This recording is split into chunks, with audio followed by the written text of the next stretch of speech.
Meron siyang mga leaf miner. Ito yung tumatake dito. You know, leaf miner. And then meron din siyang white flies. Ayun, pakita mo. Ito yung white flies. Ayan. Merong Platinum indicum. Ito Platinum indicum na so it means marami siyang aphids dito mga kagri dahil nito, ang cause nito mga kagri, hindi ito uod pero may mga red mites. Ito yung mga briar niche. So ito yung mga damaging sa red mites. Kung tayo dito, limit lang talaga. Merong mga isa, dalawa, or tatlo, ganun. Kaya hindi sayang sa trade. Yung ginamit natin na soil medium mga kagri is composed of 50% na soil at 50% na organic matter. And then sa maglalagay din kami ng ng chlorine. Maliit lang na portion na chlorine para hindi mamamatay yung baka may mga live bacteria dito. Good morning mga kaagri, mga ka-farmers. For today's vlog is papakita natin yung mga punlang talong. And then meron din papakita din natin yung punlang sili natin, which is ita-transfer na natin sa tray. So ngayon, papakita ko muna ngayon sa inyo mga ka-agri tips lang sa nangyari sa talong na to. So sa tingin ko is meron siyang mga leaf miner. Ito yung tumatake dito. You know, leaf miner. And then meron din siyang white flies. Ayun, pakita mo. Ito yung white flies. Ayan. Ayan yung white flies mga kagri. Ang damaging nito ng white flies is yung ayun yung sumisip-sip sa dahon ng mga talong. So ito yung kadalasang problema sa mga farmers tuwing tag-init mga kaagri dahil sobrang bilis yung reproductive ng mga insect na ito mga kaagri. So kung simple lang naman yung puksain ito mga kaagri is gumamit lang kayo ng sabon or gumamit kayo ng biotonic foliar. Hindi kinakailangan ng matapang na insecticide ang kinakailangan dito. So pwede lang yung foliar fertilizer mga kagri, biotonic, pwede na siya. Then ito is siya, merong Platinum indicum. Ito Platinum indicum na so it means marami siyang aphids dito mga kagri dahil yung yung honeydew ng aphids is yun yung nagpapa-attract sa mga ant. Yun yung nagpapa-attract sa mga ant, kaya indicate na meron siyang aphids mga kaagri. And then sa ito meron ding mga uod. So ang cause nito mga kaagri, hindi ito uod pero may mga red mites. Ito yung mga briar niche. So ito yung mga damaging sa red mites. Kung nakikita nyo mga kaagri na hindi green, kasi itong variety na to is Calyx to F1, so dapat green yung green calyx to.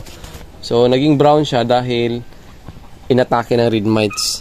So ang resulta pag inatake ng red mites, hindi malambot yung bunga. Tingnan mo, maliit pa siya pero hindi siya malambot katulad ng bagong talong or hindi inatake ng mga red mites. So, tara. So ito na ngayon mga ka-agri, mga farmers. Papakita ko sa inyo yung punlang talong namin. So ito yung third batch or fourth batch na to. Isang 50 grams na lata na talong. So i-divide namin sa 4 na beses or 5 beses kami magtanim ng talong a year. Kasi nga para masustain namin yung quality na aming mga produce na talong. And then dire-diretso yung harvest, hindi tulad ng isang bagsakan lang. So aabot natin yung pinakamataas na presyo at pinakamurang presyo. Pero dito sa amin sa Bohol is ang pinakamurang presyo na binigay ko is tag 40 per kilo. Ewan ko lang kung sa ibang lugar, basta dito sa amin is tag 40 ang kilo. So nakaka-produce naman kami ng good quality na talong, so hindi kami nahihirapan sa aming marketing. So ito na siya mga ka-agri. next vlog natin, papakita ko sa inyo mga agri kung paano kami mag-abono nito mga ka-agri na hindi nasisira yung dahon. Kasi pag mga ka-agri, kapag gumamit ka ng sprinkler din na may abono, tapos masusugatan yung dahon, is nagko-cause siya ng stagnant ng pagtubo ng ating mga pulang talong. So ngayon is nasa mga 4 days or 5 days old na galing sa punla na na-transfer sa amin sa tray. So almost nasa 2,000 mahigit na plant yung mga talong natin mga ka-agri, mga ka-farmers. So hopefully sana matanim natin to by May. Sana, kasi meron na tayong mga tanim doon na talong. So kinakailangan lang natin na alagaan to mga ka-agri, mga ka-farmers ng maayos. Mga punla. So kinakailangan nating painitan mga ka-agri para hindi siya wiki. Baga varsity sa tinatawag ng varsity kasi nga mahaba. So kinakailangan natin i-sunbat siya mga ka-agri, mga ka-farmers, nang hindi masyadong mainit din kasi namamatay din siya pag sobrang init. So ililipat namin to sa aming lagyanan soon, siguro mga next week or pag medyo makaya na ng mga tanim na to. So kinakailangan talaga ng init kasi nga is yung pag-process ng photosynthesis ng halaman.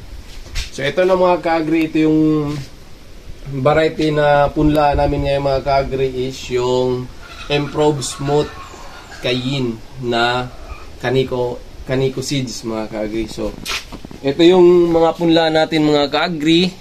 So ito, ayun, meron pang mga patubo pa, meron ng tumubo. And then ito, 1, 2, 3, 4, 5 siya mga ka-agri.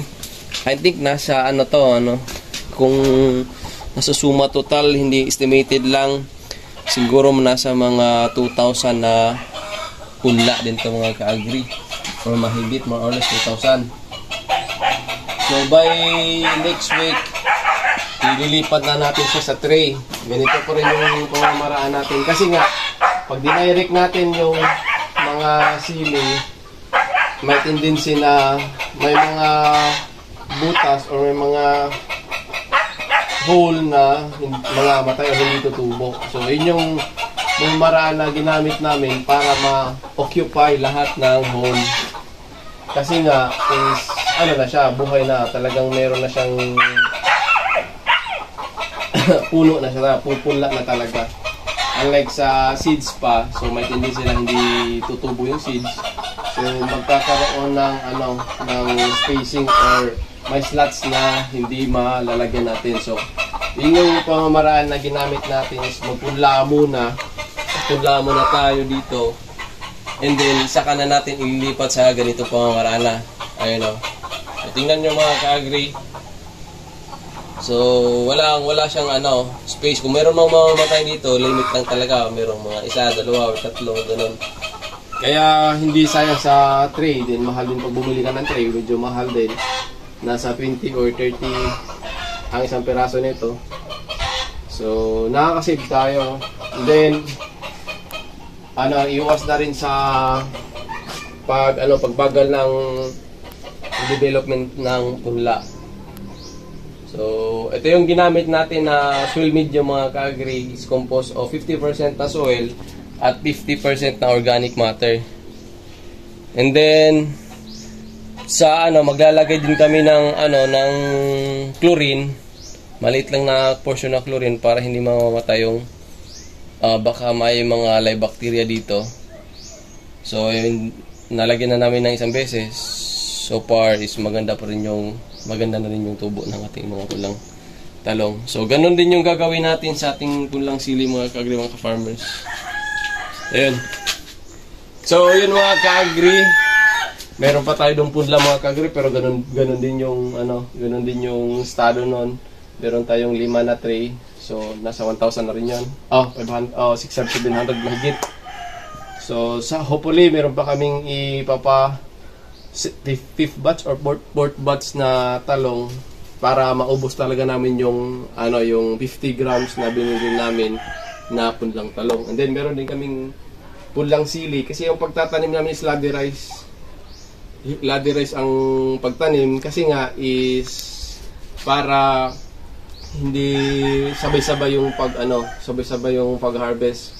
Makukuha mo talaga yung good quality ng harvest kapag ladder rice ang pagtanim, mga ka-agri. So yun lang, mga ka-agri. Happy farming.